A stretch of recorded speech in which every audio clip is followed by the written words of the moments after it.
പ്പോഴത്തേക്ക് അവ ഉറങ്ങിയിട്ടുണ്ടായിരുന്നു.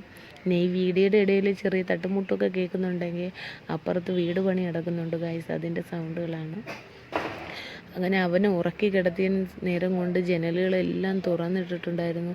വീടാകവേ മാറിക്കിടക്കാൻ, റൂമുകളിലും എല്ലാം മാറാലയും തുണിയേ ഉള്ളായിരുന്നു ശരിക്കും. ഇതിൻ്റെ ഇടയിൽ ഞാൻ സംസാരിക്കുന്നതെന്ന് വെച്ചാൽ മോള് ഉറങ്ങിക്കിടക്കുന്ന കൊച്ചിനെ പോയി ഉണർത്തുന്നുണ്ടായിരുന്നു. അതിൻ്റെ ഇടയിൽ അവളെ അടുത്ത് കാര്യം പറയാൻ, ഉറങ്ങുന്ന സമയത്ത് എനിക്ക് ചെയ്യാക്കത്തുള്ളൂ എന്ന്. കട്ടിലിൻ്റെ പുറത്തായിരുന്നെങ്കിൽ ഞാൻ മടക്കി വെച്ചിരുന്ന ദിവാങ്കോട്ടിൻ്റെ മണ്ടയിൽ മടക്കി വെച്ചിരുന്ന ബ്ലാങ്കറ്റുകളും ഷീറ്റുകളും എല്ലാം ഉണ്ടായിരുന്നു. അതെല്ലാം വലിച്ചു വാരിയൊക്കെ ഇട്ടിട്ടുണ്ടായിരുന്നു. എന്തിനാണെന്ന് എനിക്ക് അറിഞ്ഞുകൂടായിരുന്നു ഗൈസ്. പിന്നെ കുറേ ബാഗുകളേ ഉള്ളൂ. എനിക്കറിഞ്ഞൂടെ ബാഗ് എന്താ ചെയ്യണമെന്ന്. അങ്ങനെ പിന്നെ അതേ അയൺ ബോക്സും ബാഗും ഇക്കടെ ഷൂ സഹിതം ഉണ്ടായിരുന്നു. അതെല്ലാം ഞാൻ എടുത്ത് ഒതുക്കി വെച്ചിട്ടുണ്ടായിരുന്നു. പിന്നെ മോനെ കിടത്തുന്ന തൊട്ടിലാണ് കേട്ടോ സംഭവം. തൊട്ടിൽ അതേ